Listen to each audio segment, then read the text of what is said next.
Being a volunteer is an amazing feeling. It's from the heart. Being a volunteer is probably one of the most rewarding experiences anyone can have. It affects not only the people that you serve, but your own self. Being a volunteer is what makes me who I am. Being a volunteer is my life. 911, what is your emergency? My wife can't breathe. She has asthma and can't breathe. She needs help.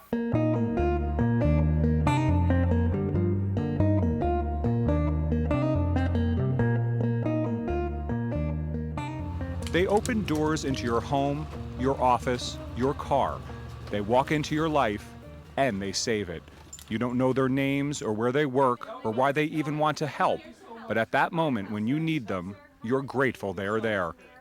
These are the men and women of the New Jersey Volunteer Emergency Medical Services who devote their time, their knowledge, and their skills to serve you, your loved ones, and your community during an emergency.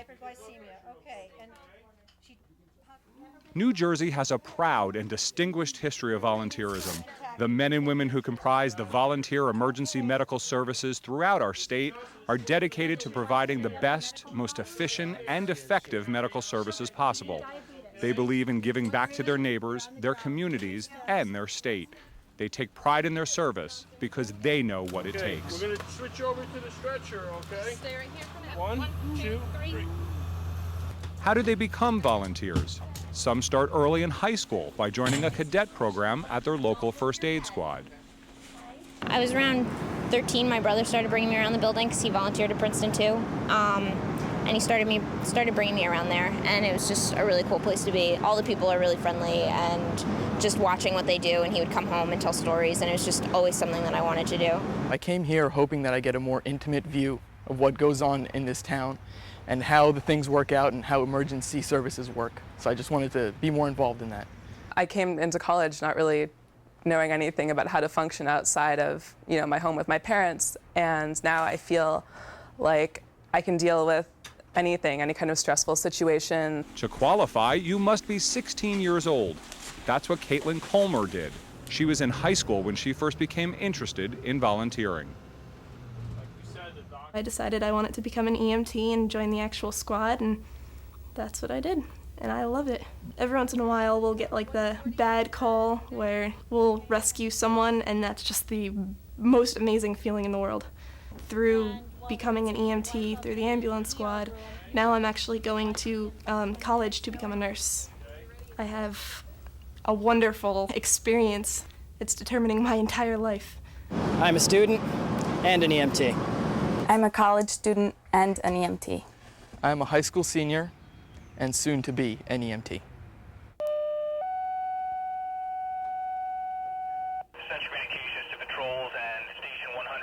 Tones go out, whether it's the middle of the day or the middle of the night, and you just completely stop what you're doing. You change your whole personality, you change your whole mood, and you're just focused on what's going on. It's just that pure adrenaline rush from the start to the end of the call. For some volunteers, it's a family tradition. Officially, Doug Tobin has been a volunteer for 10 years. Unofficially, he was volunteering since he was a child. I've been involved since I was 7 with my mother and father, both in the ambulance corps. So we've been around for a while. I would go down to the building, I would help out, I would clean the equipment, I would get the equipment ready for the crews that were coming on, and basically just watching and learning, growing up. Everybody works hand in hand with everybody, and in a cool, calm, collective manner, you are to go to the ambulance building, get in the ambulance, turn the lights and sirens on, and go to the patient's house and treat them for any type of illness or injury that they may have, and comfort them, guide them, talk to them, and transport them to the hospital. 1, 2, 3, up. We're centered. Great. Okay. Straps. What you see out here and what we do as a team is incredible. I mean, every little bit helps. Even sitting there behind the desk or getting behind the ambulance and putting on the sirens or just holding somebody's hand when they really need it. You make a difference. That's what it's all about. Started as a volunteer